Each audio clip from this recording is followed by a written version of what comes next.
เช่นเมื่อไม่กี่วันมานี้เขาประกาศว่าวันที่15เป็นต้นไปวันที่15เดือนกุมภาเป็นต้นไปห้ามเผาขยะเพื่อจะไม่ให้มลพิษเกิดขึ้นในบรรยากาศ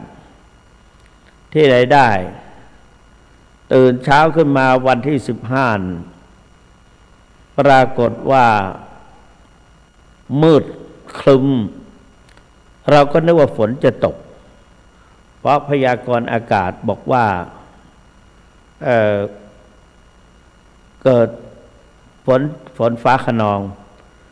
หรือว่าพายุอะไรสักอย่างเนี่ยจะเข้ามาทางทิศนั้นทิศนั้นทิศนั้น รวมทั้งทุกภาคภายในประเทศไทยฝนจะตกแต่ว่ามันมืดครึ้มแต่แปลกว่าแสบจมูกในวันที่15แสบจมูกทำไมถึงแสบจมูกปรากฏว่าหมอกควันเต็มท้องฟ้าไม่ใช่หมอกฝนก็ทำให้คิดว่าทำไมเป็นเช่นนั้นเพราะว่าชาวบ้านต่างกันแนวไฟไหม้เผากันแล้วก็สิ่งก่อสร้างบางแห่งก็ถูกเผาหรือเกิดไฟไหม้อัคคีเพลิงขึ้นลุกรามกันไปใหญ่โตไปทางไหนก็ไฟไหม้แม้แต่วันก่อนนั้นไปที่อำเภอแม่อายไปวัดท่าตอนคือว่าวัดท่าตอนนั้นน่ะถูกไฟไหม้กุฏิ หรือศาลากราบเรียนถามเจ้าอาวาสว่ามันไหม้เพราะอะไรความจริงก็สื่อเขาก็บอกแล้วล่ะไหม้เพราะโยมนั้นเป็นคนจีนนำศพไปตั้งไว้แล้วก็คนจีนนั้นเขาไม่ดับไฟจุดทิ้งไว้อาจจะเป็นเทียนก็ได้เทียนเล่มใหญ่ ไม่รองคิดว่ามันจะไม่ไหม้ไม่รองไม่ใช้ถาดไม่ใช่อะไรรองโดยมีขามันเป็นอลูมิเนียมตั้งไว้ไฟก็ไม่ไหม้อลูมิเนียมก็คงคิดอย่างนั้นแต่ปรากฏว่าแมวนะ ก็ขึ้นลงได้ง่ายพอสวดอภิธรรมเสร็จก็ลงกันหมดปิดเจ้าหน้าที่ก็ปิดแต่ไม่เจ้าภาพไม่ให้ดับไฟการที่ไม่ดับไฟนั้นวัฒนธรรมของจีนมีความเชื่อตั้งแต่สมัยหลายร้อยปีผ่านมาแล้วปรากฏว่าแม่ทัพท่านหนึ่งสามารถดูดาวได้ดูเดือนดูดาวและทำนายได้แม่นยำว่าชะตาของตนเองหม่นหมองแล้วก็กองทัพตรงกันข้ามก็ทราบว่าชะตาแม่ทัพฝ่ายโน้นหม่นหมองลิบหลีเขาลบกันคราวนี้ต้องได้ชัยแน่ฝ่ายที่ดวงชะตาลิบหลีก็รู้ว่าจะไม่ให้ทางโน้นได้รู้ก็ทำพิธีบวงสรวงต่อดวงดาว ต่อดาวชีวิตแล้วก็จุดเทียนไว้เพื่อไม่ให้ก็เป็นเพิ่มราศีดวงชะตาชีวิตให้ดวงดาวนั้นข้าศึกก็รู้ดูแล้วว่าชะตาของแม่ทัพนี้ลิบหลีก็จึงได้ส่งกองโจมตีมาโจมตีเพื่อให้เกิดอย่างเชิงดุพอมาถึงก็ทหารยามเห็นเข้าก็ตกใจเปิดภาพเต็นท์ม่าน แล้วก็ลมก็พัดแรงด้วยทำให้ดวงชะตาของแม่ทัพนี่ดับบุบเลย ก็แม่ทัพนี่ก็รู้ว่าจะขืนอะไรก็ขืนได้แต่ขืนชะตาลิขิตชีวิตตนเองไม่ได้เมื่อภัยมัจจุมานมัจจุความตายมาถึงจะหลีกหนีหลีกยังไงก็ไม่พ้นก็ปรงใจปรงตกวางลงปรงตกก็เกิดทะเลาะกันขึ้นภายในเต็นท์ในกระโจมแม่ทัพคนนั้นก็บอกว่าอย่าเลยชะตาของข้าพเจ้าขาดจริงๆข้าพเจ้าก็รู้อยู่แต่ฝืน นะแต่ถ้าต่อดวงดาวได้นี่ก็สามารถต่อยืดชะตาดวงดาวได้ตลอดถึงประเพณีบางอย่างกิจกรรมบางอย่างอย่างให้ทุกคนเนี่ยเราก็ไม่น่าเชื่อนะเส้นโลหิตฝอยในสมองเนี่ยหรือโลหิตฝอยในสมองปลายมันตีบตันทำให้ปากตาเบี้ยวปากเบี้ยวปากอะไรต่างทำอะไรก็ไม่ตรงกินอะไรก็หกมองเห็นชัดๆเลยว่าป่วยปากเบี้ยว หมอก็ไปทดลองในขณะเดียวกันก็คุณพ่อคุณแม่โยมพ่อโยมแม่ก็ทำพิธีต่อดวงชะตาให้เจ้าคุณสุวรรณเมธีตอนนั้นยังเป็นพระครูอาทรสุวรรณโมรี จะได้รับตั้งเป็นเจ้าคุณจะเป็นเจ้าคุณอยู่แล้วแม่ทีนี้ก็ปากเบี้ยวแล้วเราก็พ่อแม่ก็ตกใจทุกคนก็พูดไปต่างๆนานาว่าตำแหน่งนี้มันหนักเนาะทำให้ตัวเองต้องมีอันเป็นไปหลวงปู่ทองว่าถ้าเอาแลกกับคืนได้ก็จะขอเอาสุขภาพดีกว่าไม่ต้องเป็นละเจ้าคุณ ถ้ามันหนักอย่างนี้นะแต่ว่าไปตรวจดูคุณหมอมาจากพิษณุโลกขึ้นมาทำงานพิเศษอะไรสักอย่างเพื่อจะเป็นให้เป็นปรับเกรดของตนเองให้เป็นอาจารย์พิเศษหรือว่าอาจารย์อะไรก็แล้วแต่ท่านก็มองเราอยู่เราเข้าไปท่านก็จ้องมองเห็นปากเบี้ยวเสร็จเรียบร้อยถ้าคุณหมอก็ให้ขึ้นเตียงแล้วก็ให้พลิกไปพลิกมาพลิกไปพลิกมาตลอดถึงให้ถีบเท้าออกไปงั้นนี้โดยคุณหมอก็ประคับประคองเราเองตอนนั้นเราก็รู้สึกเหมือนมีแม่เหมือนแม่ของเราคอยประคองเราก็รู้สึกอบอุ่นใจคุณหมอให้ทำอะไรก็ทำทุกอย่างก็ดูเหมือนแม่ตอนที่อายุประมาณเท่ากันเนี่ยลูกของแม่มีอยู่เหมือนแม่เราก็อบอุ่น ท่านก็ใช้ตอนแรกก็จะใช้เข็มฉีดยาเนี่ยแหละจิ้มดูเราก็กลัวเฉยๆแต่แล้วก็กลับเอาไม้จิ้มฟันมาจิ้มตามตัวว่ามีความรู้สึกไหมเสร็จแล้วคุณหมอก็บอกว่าถ้าเป็นอย่างนี้ประมาณ14 วันหายแน่แต่ให้ทำตามหมอนะ ให้ทำอะไรท่านก็ต้องทำอย่าฝืนถ้าอยากหายแต่ส่วนทางบ้านเขาก็ทำกระทง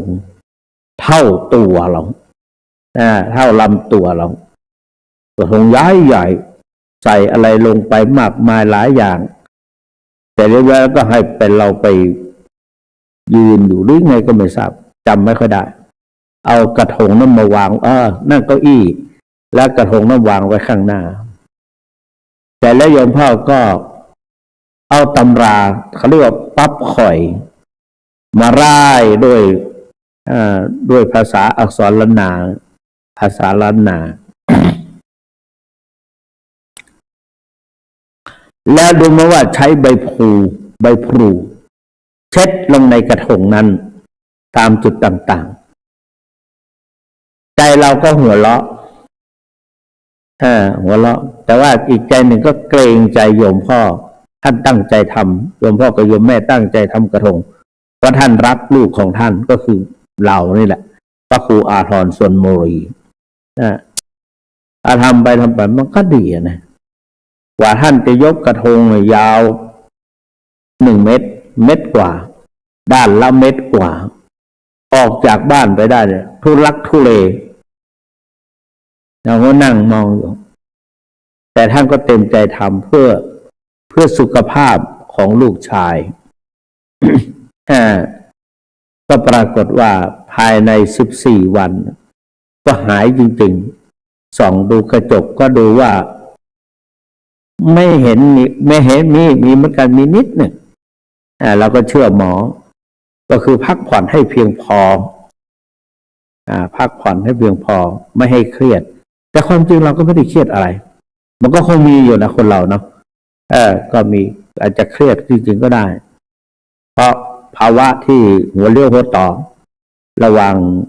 เป็นพระครูอาทรจะได้รับพระราชทานเข้าสู่ความเป็นเจ้าคุณพระสุวรรณเมธีก็คงจะมีอะไรเปลี่ยนแปลงก็ปรากฏว่าดีขึ้นอันนี้ก็อีกส่วนหนึ่งในการที่ทำจะให้แต่ว่าดีนั้นดีในที่นี้เราก็ต้องพูดดีนะทำดีคิดดีนะเพราะนั้นเราก็ทำดีโดยการปราศจากอกุศลกรรม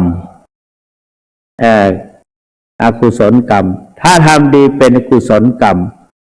ถ้าเป็นไม่ดีเป็นอกุศลกรรมพระพุทธเจ้าตรัสเรื่องคนเหล่านั้นเป็นไปตามกรรมก็คือการกระทำทั้งเป็นทั้งกุศลและอกุศลเมื่อกี้เกือบจะลืมละทำไมพูดถึงเรื่องบูชาไฟก็ไฟลัดวงจรว่าประการหนึ่ง2ไฟเทียนนั้นอาจจะล้มก็ได้ก็เขาไม่ดึกตอนดึกตี 1ตี 2ตี 2ตี 3อย่างเงี้ย ก็คงเกิดจากแมวด้วยละนะก็ไม่ทีนี้เลยพาเราเนี่ยสมัยหลวงปู่เจ้าคุณพระพรหมมงคลเมื่อมนุษย์หรือใครก็ตามประสบเคราะห์ภัยได้พระคุณจะไปช่วยมีครั้งหนึ่งน้ำท่วมตั้งแต่นครสวรรค์นี่ล่องลงไปน้ำท่วมเยอะก็หลวงปู่ทองก็ให้จัดทำอาหารเอามาอาหารเรียกว่าถุงยังชีพทำถุงยังชีพมากมายให้ท่านเจ้าคุณพระศรีศิลปาจารย์พร้อมด้วยคณะนำไปแจกถุงยังชีพนำไปแจกจ่ายทำเยอะหมายว่าไปแล้วก็ดูเหมือนว่าไปเป็นรถกระบะใหญ่นะก็มีคนช่วยด้วย หลวงพ่อจะทำอะไรตรงไหนก็ทำด้วยช่วยในคราวประสบภัยเขาไม่มีกินไม่มีใช้ก็ใส่ไปให้เต็มที่ครั้นมาพระเดชพระคุณได้อายุไขพอดีโควิดเกิดขึ้นอาจารย์คุณพระศรีศิลปาจารย์ก็นำเอาโครงการช่วยเหลือเยียวยามาจำลองนี่ในขณะนั้นประชาชนทุกหมู่บ้านก็ขาดแคลนเพราะว่าโรคโควิดคุณศรีศิลปาจารย์นำมาแล้วก็พอดีเจ้าคุณสุวรรณรักษาการเจ้าอาวาสพอดีท่านก็ให้เกียรติเป็นผู้ไปมอบให้รักษาการเจ้าอาวาสไปมอบเราก็เลยบอกมอบด้วยกันดิผมไม่ได้ทำอะไรสักอย่างอาจารย์เจ้าคุณจัดทุกอย่างพร้อมด้วยเลขาก็ช่วยเหลือเกื้อกูลกันเพราะฉะนั้นเป็นสิ่งที่เจ้าคุณพระศรีศิลปาจารย์ก็ไปนำเอาปัจจัย พร้อมทั้งก็คือปัจจัยตั้งต้นตั้งอะไรไปเป็นนั้นว่าหลวงพ่อทองช่วยให้กำลังใจแก่เจ้าอาวาสวัดท่าตอนได้บริจาคเงินไป200,000 บาทท้วน200,000 บาทท้วนโยมฟังแล้วโมทนาด้วยนะท่านจัดทั้งที่ใกล้ทำความดีช่วยเหลือเกื้อกูลทั้งที่ใกล้และที่ไกลทั้งบรรพชิตและคฤหัสถ์มีงานสอบบาลีนี่ท่านก็เป็นเจ้าภาพถวายภัตตาหารเสริมจากภัตตาหารพระราชทานพระบาทสมเด็จพระเจ้าอยู่หัวพระวชิรเกล้าเจ้าอยู่หัวทรงพระกรุณาโปรดเกล้าโปรดกระหม่อมพระราชทานอาหารถวายภัตตาหารแก่พระภิกษุสงฆ์สามเณรที่มาสอบบาลีวัดพระธาตุศรีจอมทองวรวิหารจะไม่ใช่เฉพาะที่นี่นะทั่วพระราชอาณาจักรท่านผู้ว่าราชการจังหวัดก็ช่วยเป็นภาระธุระให้พระองค์ก็ทรงพระราชทานพระราชทรัพย์มาที่ไปได้ก็องคมนตรีในที่ใกล้ๆภายในเขตพุทธมณฑล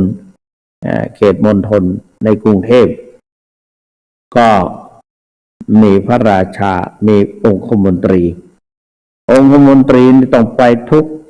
มีชื่ออยู่จะต้องไปรับสนองพระบรมราชโองการ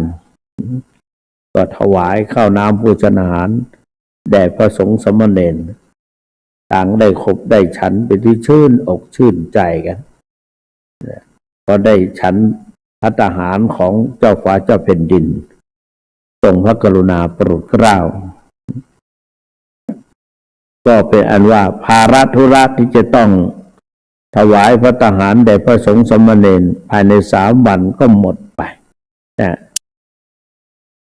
ถือว่าได้รับพระกรุณาโปรดเกล้านอกจากนั้นในสถานที่วัดก็ต้องเพิ่มเติมเสริมขึ้นเพราะมีกรรมการคุมห้องสอบด้วยกรรมการเจรด้วยพระเถรานุเถระมาจากที่ไกลมาร่วมด้วยช่วยกันจัดช่วยกันทำก็ต้องขบต้องฉันเหมือนกันนะอันนี้ก็การสร้างช่วยเหลือเกื้อกูลในด้านอาหารภัตตาหารนะความดีนั่นคือทำแล้วให้เกิดความเจริญในด้านทางร่างกายเจริญในด้านทางวุฒิการศึกษาเจริญในด้านทางจิตใจทางจิตใจก็มีโครงการบวชถวายเป็นพระราชกุศลแด่สมเด็จพระเจ้าลูกยาเธอเจ้าฟ้าหญิงที่ทรงประชวรประชาชนต่างจงรักภักดีออกมาบรรพชาอุปสมบทในโครงการนี้เป็นอย่างมากบวชแล้วก็อบรมเกี่ยวกับให้เจริญวิปัสสนากรรมฐานแนวสติปัฏฐาน4อันนี้ที่ว่าตื่นเช้ามาตี 4ตื่นเช้าด้วยสัญญาณระฆังและตี 4 ครึ่งก็พร้อมกันรวมตัวกันณอาคารใดอาคารหนึ่งซึ่งเราใช้เป็นสถานที่ทำวัดสวดมนต์หรือว่าทำวัดเช้าวัดเย็นก็ไปพร้อมเพรียงกันที่นั่นไปเจริญไปเรียกว่าทำวัดเช้าทำวัดเย็นทำวัดเช้าเสร็จเรียบร้อยแล้วก็เจ้าอาวาสก็มีหน้าที่ให้อบรมกรรมฐานภาวนาซึ่งเป็นไปตามจารีตประเพณีของพระเดชพระคุณหลวงปู่เจ้าคุณพระพรหมมงคลคือได้พัฒนาจิตใจให้ดีขึ้นให้สูงขึ้นด้วยสมาธิภาวนาท่านสาธุชนทั้งหลายการที่เราต้องบำเพ็ญกรรมฐานภาวนานั้นก็เพื่อรักษาจิตใจให้มีคุณภาพ คือยกระดับจิตให้มีคุณภาพขึ้นโดยการประพฤติปฏิบัติด้วยการกำหนดอิริยาบถสี่อย่างยืนเดินนั่งนอนยืนก็ให้รู้ว่าเรายืนมีสติโบราณว่าสติมาปัญญาเกิดสติเตลิดจะเกิดปัญหาสติมาปัญหาหายสติตายโชคร้ายแน่นอนเพราะฉะนั้นสติเนี่ยเป็นสิ่งสำคัญเป็นต้นทุนแห่งการทำงานทุกอย่างเรื่องสติพระพุทธเจ้านำมาสอนพระมหาสมณเจ้ากรมพยาวชิระญาณวโรรสนำมารจนาเรียงกันเป็นหมวดเป็นหมู่แต่ว่าทุกข์ก็คือหมวดสองทำมีอุปการะมากสองอย่างคือสติความระลึกได้สองสัมปชัญญะความรู้ตัวระลึกได้ในเมื่อก่อนแต่จะทำจะพูดจะคิดนึกได้ก่อนแล้วจึงทำจึงพูดจึงคิดนี่เป็นลักษณะของสติสติก็มีสิ่งที่เป็นอุปสรรคอุมาทอาฆาตร้ายกันคือมีความประมาทถ้าประมาทเมื่อไรสติก็หายเมื่อนั้นเพราะฉะนั้นสติก็ต้องไม่ประมาทมีสติต้องไม่ประมาทสัมปชัญญะก็คือความโง่เขลาอายนะความโง่เขลาเป็นอุปสรรคสัมปชัญญะต้องมีความรู้ตัวตื่นใจอยู่ตลอดเวลาความรู้แต่ถ้าความไม่ฉลาดเข้ามาครอบงำก็จะกลายเป็นหดหู่นะแล้วเราก็ต้องรักษาสติจิตนั่นก็ต้องมีสติจิตรักษาจิตให้ดีทำหน้าที่ให้ถูกต้องมีสติไม่บกพร่องความเศร้าหมองจะหมดไปหากรักษาจิตไม่ดีทำหน้าที่ไม่ถูกต้องแถมมีสติบกพร่องความเศร้าหมองก็จะมากมายรักษาจิตให้สะอาดเวลาเช้าให้ขาวเวลาเพลให้เย็นเวลาค่ำให้ชุ่มฉ่ำเวลากลางคืนทำไมถึงทำขนาดนั้นเพราะจิตบางครั้งเป็นพรหมบางอารมณ์เป็นเทวดาบางเวลาเป็นมารบางการเป็นยักษ์เพราะฉะนั้นจะต้องรักษาจิตรักษาสติให้ดีนะอันนั้นสิ่งที่เราต้องทำก็คือพัฒนาทางจิต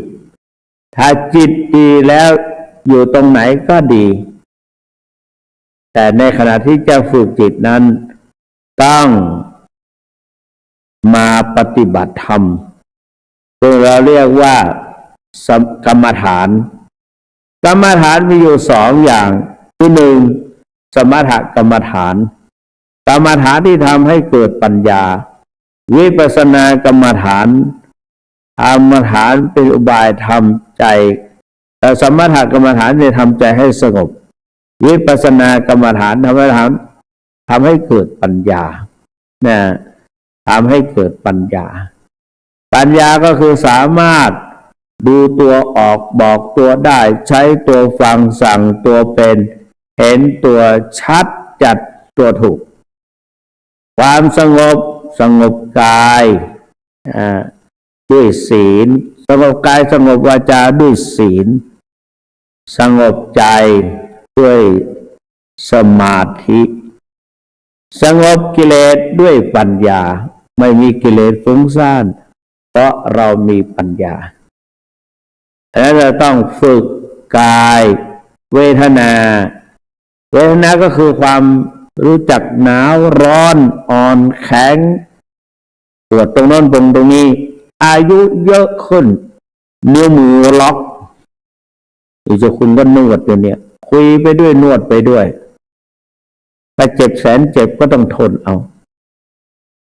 แล้วก็เจ็บบางทีก็เจ็บขึ้นมาเฉียดขึ้นมาจนร้องโอ้ยออกมาก็มีอันนั้นเราก็ต้องนี่แหละใช้กำหนดเอามาเป็นอุปกรณ์ ในการกำหนดพิจารณากรรมฐานเอาวิกฤตเป็นโอกาสเอาอาพาธคือความเจ็บไข้ได้ป่วยมาเป็นอุปกรณ์กำหนดเพราะสิ่งทุกอย่างนั้นกำหนดให้รู้ให้เห็นให้รู้อะไรให้รู้ปัจจุบันให้รู้ปัจจุบันให้รู้ทุกข์ให้รู้สมุทัยให้รู้นิโรธให้รู้มรรคก็ต้องให้รู้อย่างน้อยก็ให้รู้ภายในจิตใจของตนเองว่ามีราคะโทสะโมหะมากน้อยเพียงใดเราก็ต้องตรวจดูจิตสิ่งเหล่านี้เกิดขึ้นกับจิตต่อกับจิตถ้ามีความกำหนัดในอะไรในขันธ์ห้าหรือว่าในกรรมคุณห้าในรูปในเสียงในกลิ่นในรสแล้วก็กำหนดให้รู้สักต้นสายปลายเหตุมันด้วย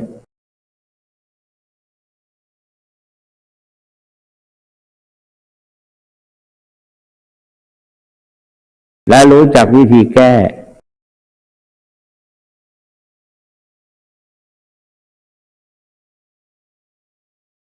รู้จักการว่าต้องแก้ไขปรับอันนี้เป็นกรรมฐานที่มีอุปกรณ์ม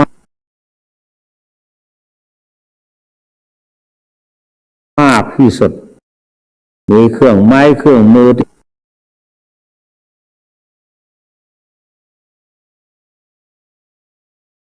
ที่จะเป็นสื่อทำให้จิตใจสงบนั่นก็คือกรรมฐาน10ความไม่งามในความไม่งามในตัวตนในสรรพสิ่งหรือในขันธ์ห้าเรียงลงมาตามลำดับเช่นอสุภะพิจารณาคำอสุภะให้เห็นว่าไม่งามพระพุทธเจ้าก็นำเอากรรมฐานมาให้พิจารณาไม่ต้องพิจารณาอะไรมากมายหรอกพิจารณาซากศพคนเรานั้นพอตายร่างกายเนี่ยเพราะในขณะที่วิญญาณกับวิญญาณยังอาศัยสรีระร่างอยู่ถ้าเจ็บไข้ได้ป่วยแล้วก็เรียกว่า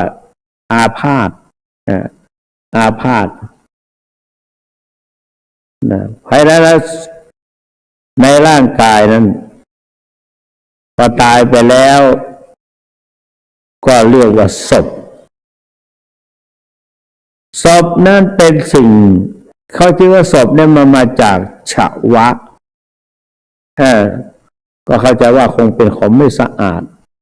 เป็นซากศพไม่สะอาดเหม็นน่าเกลียดนานๆเข้าเริ่มต้นภายใน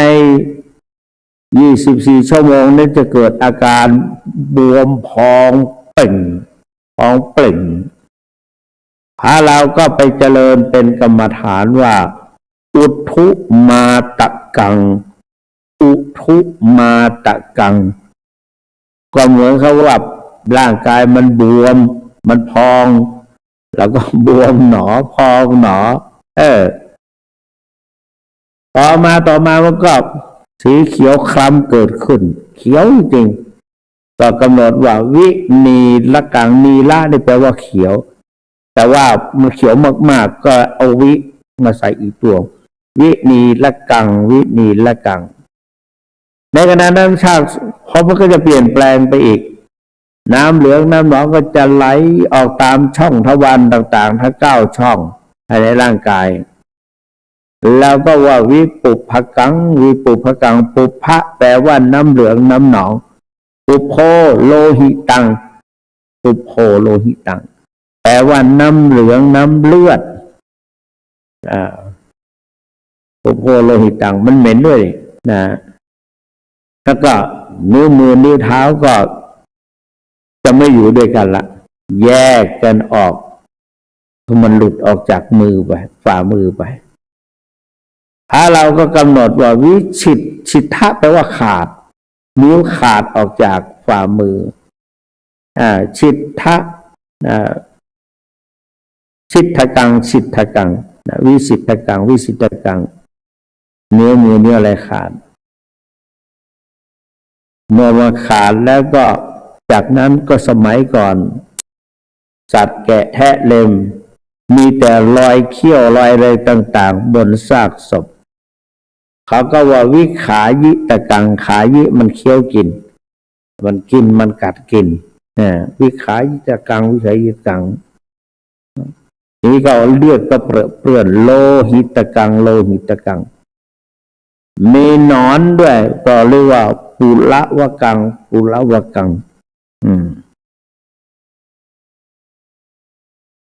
แล้วก็นอกจากนั้นก็หลุดออกมาถูกตีลันฟันแทงด้วยหะตะขีตะกังเหลือแต่กองกระดูกเรียกว่าอัฐิกังอัฐิกังและพิจารณาเนี่ยจิตใจก็จะสงบมองเห็นความเป็นของปฏิกูลความสวยความงามลดหายไปจิตใจมองเห็นแต่ไม่สะอาดนอกจากนั้นก็พิจารณากสิณ10เพ่งกสิ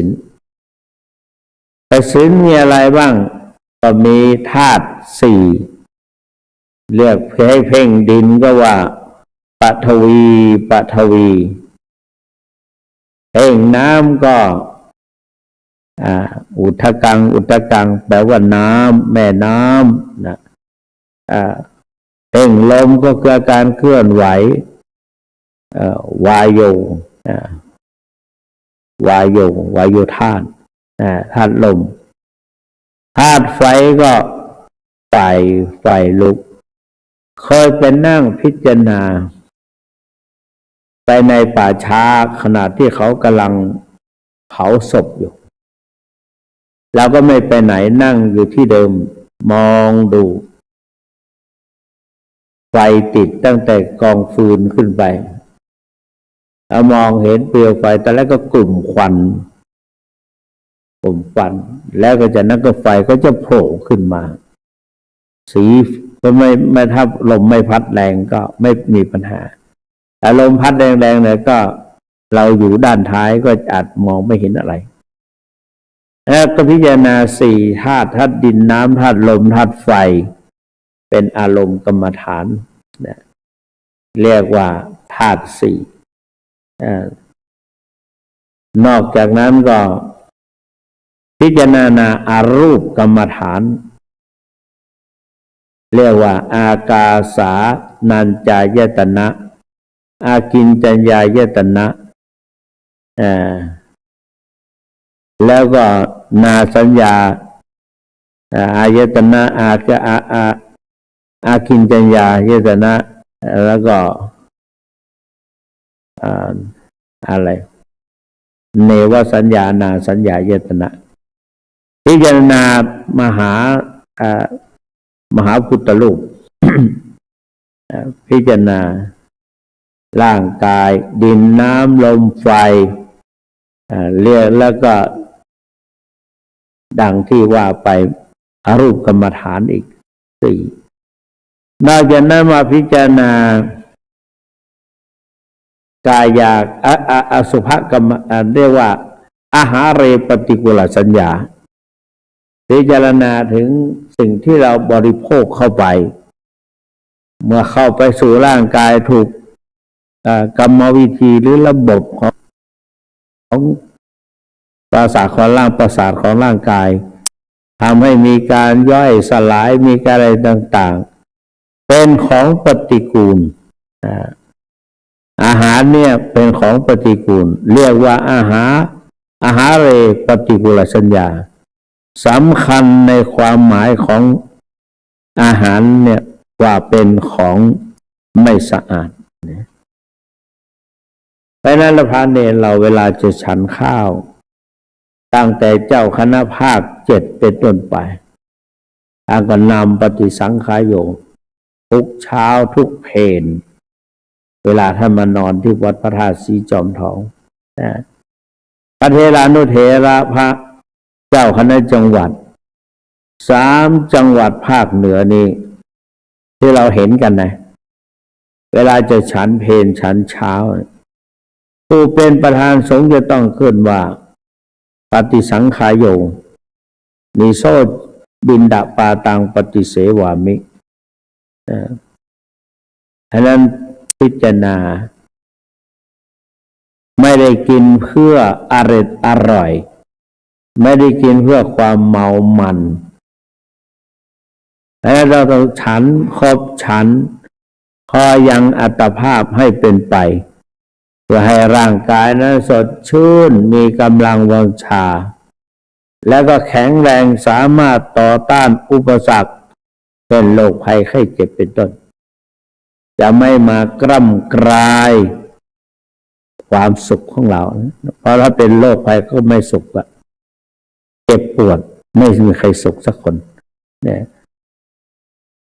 อาหารเลยปฏิกูลสัญญาจตุธาตุววัฏฐานพิจารณาเป็นของเป็นธาตุอาหารการกินเนี่ยเสร็จแล้วก็ไปเข้าไปสู่ในท้องไปอบไปหมักดูดเอาที่เป็นสารอาหารเข้าไปเลี้ยงร่างกายแล้วก็ขับถ่ายสิ่งปฏิกูลออกมาพระเดชพระคุณหลวงปู่ว่าแพทย์เขาบอกว่าไปถ่ายตอนเช้าเนี่ยก่อนที่จะราดน้ำหรือกดสวิตช์น้ำเนี่ยให้มองดูซะก่อนว่าอุจจาระของเราเป็นยังไงถ้าเป็นปกติแสดงว่าร่างกายของเราก็เป็นปกติ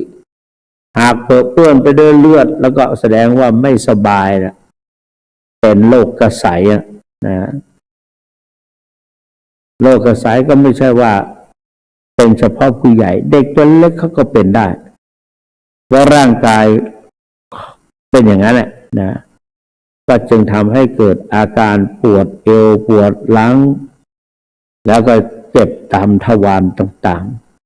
ๆก็เพราะว่าเนี่ยเป็นร่างกายของเรามีสารแปลกปลอมหรือสารอาหารเช่นถนอมอาหารหรืออาหารหมดอายุพอจริงก็กลิ่นก็ยังดีพอทานเข้าไปแล้วก็รู้สึกปวดแน่นแล้วสุดท้ายก็เวลาไปหนักไปเบาไปหนักก็สังเกตดูก็จะเป็นเลือดออกมาต้องรีบเยียวยานะเพราะว่าโบราณบัณฑิตบอกว่าสิ่งที่ควรจะรีบทำที่สุดนั่นก็คือรักมี5 อย่าง1อภิเษกกษัตริย์2กำจัดศัตรู3เรียนรู้วิชา4แสวงหาทรัพย์5ระงับป่วยไข้กำจัดศัตรูก็คือศัตรูภายในตัวเรานะศัตรูภายในเราอันมีโลภะโทสะเป็นเครื่องเผาผลาญจิตใจให้เกรียมให้หมดคุณภาพอันนี้เราก็ต้องพิจารณาเป็นกรรมฐานภาวนาอยู่เนืองๆนะกรรมฐานภาวนานี่พอได้ที่แล้วก็จิตใจสงบพบปัญญานี่ควรจะทำอะไรควรจะเป็นอะไรก็สามารถจะเข้าใจได้พบปัญญาปัญหาหายความกังวลต่างๆเกี่ยวกับตัวอันนั้นก็ต้องปัญหานั้นเราเอามันมาพิจารณาเป็นอุปกรณ์เป็นอุปกรณ์ในการเจริญสมถะภาวนาวิปัสสนาภาวนาก็กำหนดนะ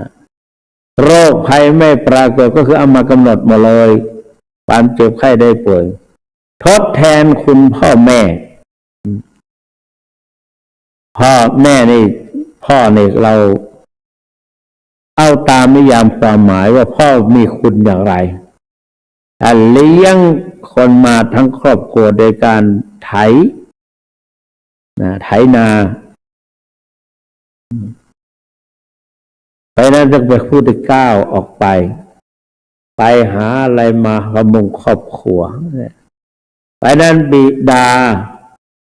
การเดินจงกรมอานิสงส์ส่งถึงพ่อการเดินจงกรมนั้นก็ทำให้ได้อานิสงส์หลวงปู่ทองพูดว่าหนึ่งทนต่อการเดินทางไกลสองทนต่อการทำความเพียรทนต่อการทำความเพียรประการที่สามเลือดลมในร่างกายไหลเวียนได้โดยสะดวกประการที่สี่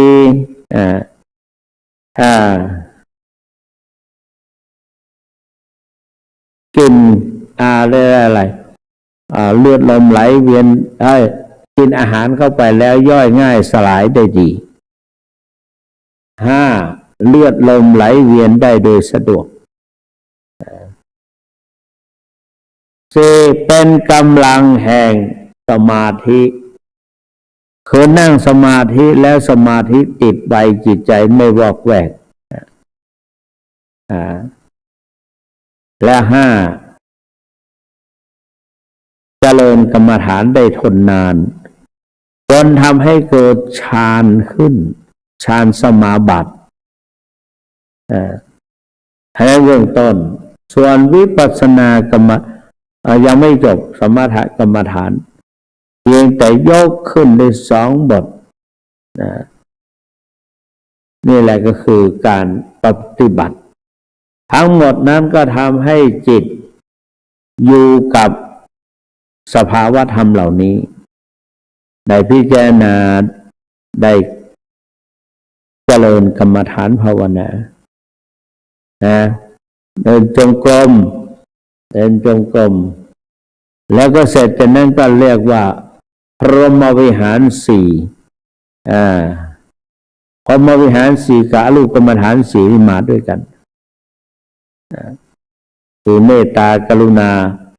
มุทิตาอุเบกขานอกจากนั้นพิจารณากายาคตาสติพิจารณาไปทั่วไปในร่างกายตัวเราพิจารณาเห็นความแตกต่างกับภายในร่างกายของเราแล้วข้ออะไรอานาปานสติกำหนดลมหายใจเข้าออกอุปสมานุสติระลึกถึงคุณธรรมที่จะทำให้จิตใจเข้าไปสู่ความสงบได้นั่นก็คือสมถกรรมฐานและวิปัสสนากรรมฐานนั่นเองโดยเฉพาะวิปัสสนากรรมฐานแนวสติปัฏฐาน4เพราะฉะนั้นนี่ก็คือเราใช้นากำหนดสติปัฏฐานเรียกว่ากรรมฐาน40ส่วนวิปัสสนานั้นเอาขันธ์5มาเป็นอารมณ์ขันธ์5มีรูปเวทนาสัญญาสังขารวิญญาณท่านสาธุชนพุทธบริษัททั้งหลายร่างกายของคนเรานั้นที่ว่าประกอบด้วยขันธ์5ประกอบด้วยขันธ์5นอโพธิสัตว์ออกเจริญบำเพ็ญพจน์ตั้ง6 ปีพอถึงกับเปราะแห่งความรู้นี่มองเห็นร่างกายตั้งแต่ผมจนจรดเท้าตั้งแต่เท้าเจ้าขึ้นไปจนจรดศีรษะพระสัมมาสัมพุทธเจ้านำเอาขันธ์5มาพิจารณาเป็นอารมณ์กรรมฐานซึ่งทั้งหมดทั้งมวลนี้ก็ตกไปอยู่ในอำนาจของไตรลักษณ์ไตรลักษณ์ คือความเป็นอนิจจังทุกขังอนัตตาเพราะนั้นจึงขันธ์ห้านั้นมีอยู่ในตัวตนเราอะไรเป็นเครื่องบ่งบอกทำให้รู้ว่าในตัวเรานั้นประกอบด้วยขันธ์ห้าพระเจ้าได้นั่งตรงมองดูพระเพราก็คือตักของพระองค์ก็เห็นแต่มือแล้วก็มือและนิ้วมือเท่านั้นแหละก็ไม่เห็นอะไร เพราะว่าตัวเราก็มีสองมือก็มองเห็นทั้งสองข้างแหละแต่ที่สองข้างนั้นก็ไม่มีปัญหาความจริงเขาเป็นบ่งบอกทั้งที่เป็นรูปธรรมและนามธรรมนะซึ่งมีปัญญาเขาคิดขึ้นมาว่าร่างกายนั้นประกอบด้วยขันธ์ห้า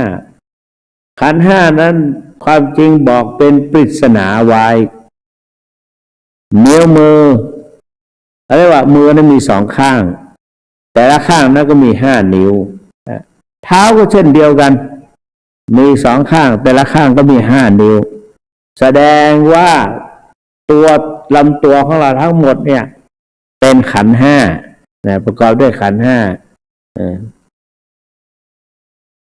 ทีนี้มามองดูอีกทีนิ้วที่แยกกันออกที่รว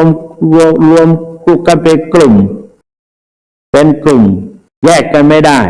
เนี่ยรวมกันเป็นกลุ่มก็คือสี่นิ้วนี้แสดงว่าร่างกายของเราในที่เราเรียกขันธ์ห้านะความจริงประกอบด้วยธาตุทั้งสี่คือธาตุดินธาตุน้ำธาตุลมธาตุไฟเป็นมาจากธาตุสี่ตัวตนของเรานี่ถ้าจะมาพูดถึงเป็นขันธ์ห้าก็เป็นรูปขันธ์ร่างกายทั้งหมดน่ะเป็นรูปนะส่วนอาการของร่างกายคือเวทนาสัญญาสังขารวิญญาณเป็นนามนะเป็นนามเพราะฉะนั้นร่างกายของเรานี่หมดทั้งหมดแล้วแยกก็เป็นรูปธรรมนามธรรมมีอยู่สองอย่างฉะนั้นร่างกายทีนี้มาดูสี่นิ้วเนี่ยแต่ละนิ้วเนี่ยมีสามข้อก็แสดงบ่งบอกถึงว่าพระโพธิสัตว์ได้พูดว่าธาตุสี่ดินน้ำลมไฟอันเป็นรูปร่างตัวเราเนี่ยล้วนแล้วตกอยู่ในอำนาจของกฎธรรมชาติคืออนิจจังทุกขังอนัตตาหลวงพ่อพุทธทาสภิกขุเขียนเป็นภาษากลอนว่าอนิจจังทั้งนั้นไม่ทันคิดพอเห็นฤทธิ์อนิจจังลงนั่งเหงาว่าโอ้อกอกของเรามามัวเมานิจจังจิรังการแล้วก็คิดว่าร่างกายของเรายังจะเป็นหนุ่มเป็นแน่นมีความกระฉับกระเฉงมีความแข็งแรงมีความตื่นตัวตื่นใจได้ตลอด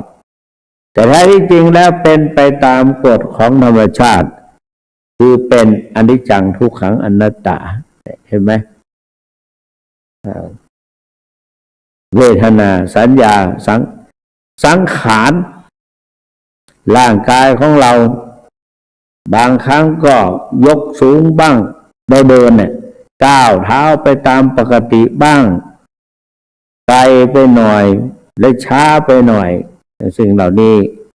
ล้วนแล้วเป็นกฎของสังขารแต่ความจริงแล้วสังขารในไตรลักษณ์เนี่ยพระพุทธเจ้าตรัสว่าเจตสิกธรรมคืออารมณ์ที่เกิดกับใจเป็นส่วนดีก็เป็นบุญเป็นส่วนไม่ดีก็เป็นบาปกึ่งกลางก็ไม่ได้เป็นอะไรพอรู้ทันแล้วก็เป็นอย่างเงี้ยนะทีนี้เห็นว่าเป็นสามข้ออนิจจังทุกขังอนัตตาแต่ส่วนหัวแม่มือมีสองข้อ ร่างกายจะว่าจะเป็นขันธ์ห้าก็ตามธาตุสี่ก็ตามรวมแล้วก็เป็นรูปธรรมและนามธรรมรูปธรรมนามธรรมฉะนั้นเราพระเจ้าเห็นเนี่ยว่าร่างกายเราเป็นรูปธรรมนามธรรมหรือเป็นขันธ์ห้าฉะนั้นเราสามารถได้เจริญกรรมฐานภาวนาก็ทำให้เกิดสติปัญญาภาวนาที่ทำให้เกิดสติปัญญาฉะนั้นเราท่านทั้งหลายจึงต้องมาประพฤติปฏิบัติธรรมเพื่อให้เกิดการชำระจิตใจของเราหลวงปู่บอกว่าจิตหรือใจเป็นสิ่งสำคัญในตัวเราจิตหรือใจเป็นสิ่งสำคัญพระเจ้าจึงสอนให้รักษาจิตให้ดีทำหน้าที่ให้ถูกต้องมีสติไม่บกพร่องแล้วก็ความหม่นหมองก็จะหายไปฉะนั้นเหลือบมาดูนาฬิกาหรืออีก7 นาที0817830215ดูว่าใครจะโทรมาบ้างโทรมาคุยกันหน่อย0817830215เหลืออีก7 นาทีโยมวันนี้ก็การสอบบาลีก็หมดวันนี้ประโยคปท3แล้วก็เวลาจะตรวจก็โน่นละอีกเดือนหนึ่งผลปรากฏว่าผู้สอบได้มีจำนวนมากขึ้นเพราะว่าทางวัดพระราชหรือที่ไหนๆเขาก็เปิดโอกาสให้ลูกศิษย์ลูกหาเรียกว่าคันธทุระเจริญพรบ่ได้หันเหมือนบ่ได้เนี่ยวันที่28เนี่ยถ้ามีเวลาว่างพอดีเขาไปเทศที่อื่น2 ที่ก่อนดูไปแล้วเขาก็เริ่มได้มาสักกรรมนะวันที่28ไปเอวจอมตองเด้อแล้วก็มาถ้ามา28ไปบ่ได้ก็ไปวันที่1 มีนาคมนะจวนกับเป็นนักนะอายุวันโนสุขังพลัง0817830215โยมต่อว่าวันนั้นวันพุธที่ผ่านมาตั้งใจจะพังบ่ได้พังสักกำมาอีกแล้วเจริญพรอันนี้ที่ปะคอยใต้ไหมก็ยายแดงเนาะวันนี้หนาวยายแดงหนาวเย็นนะพระที่เป็นไปรับมาว่าวันนี้เย็นนะตุลุงเนาะแต่ว่านะผมอาบน้ำสั้นหนาวดึงเนี่ยตอนบ่ายแปลกเหมือนกันเครื่องน้ำอุ่นก็บ่อุ่นไปอ่ะมันหนาวนะมันหนาวนะขอบคุณยาแดงนักเด้อ0817830215เหลืออีก5 นาทีอภัยจะเข้ามา1 ลำปาง2 ยายแดง3 ตอนแรกไข่มุกมาแถมแล้วเจริญพรสวัสดีเฮลโลบ่ปากโล0817830215บางทีบูจะอ้วนอย่าง0817830215เหลืออีก4 นาทีพอเราอยู่มีไผวันที่28คณะศรัทธาจอมตองพร้อมด้วยทั้งภายในและภายนอกภายในก็หมายมีท่านเจ้าคุณพระศรีศิลปาจารย์ และท่านเจ้าคุณอมราเวทีตลอดถึงผู้ช่วยเจ้าวาดทุกรูปและคณะกรรมการท่านทองรองวัดตลอดถึงประชาชนจะจัดงานฉลองใบแต่งตั้งเจ้าอาวาสพระอารามหลวงและแต่งตั้งเจ้าคณะอำเภอจอมทองเพราะนั้นก็ศรัทธาสาธุชนทั้งหลายถ้าไปในวันนั้นก็มีรายการดีๆหลายอย่างทั้ง2 วันนั่นแหละนะ0817830215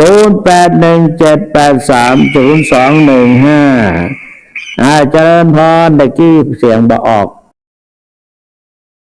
ได้ยินละอยู่ยองโทรจากไหนเนี่ย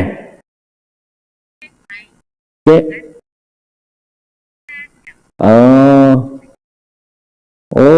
อยู่ตั้งใดถนนช้างคานเหนื่อยการไปเลยเนาะวันรุ่นทำมาตั้งการจะโทรหาเด้อนะเจริญพร0817830215วางหูหน่อยแล้วว่าสายที่อื่นได้เข้าได้กดปิดกดปิดหน่อยบอกกดก็หกด0817830215สายที่กดเข้าบัตรเนี่ยเจริญพรกดเข้ามาใหม่0817830215นะเจริญพรเจริญพรเจ้านี่โทรจากไหนน้องแฟกสารปีดีอกดีใจเนอะนะเจ้าครับขอบคุณเจ้าหลายอายุวันโนสุขังพลังกดกรรมหูบันทิเข้ามากดกรรมแม่วางหูกรรมวางหูก่อนบอกวางหูก็ได้08บันทิโทรเข้ามาใหม่สันซ้ายบันทิลำพูนโทรเข้ามาใหม่กระจายเหลือนาทีเดียว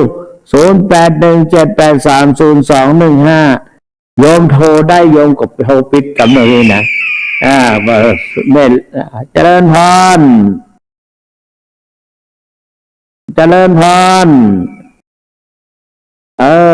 บัดง่าย081783มันขี้กันสายมันขี้กัน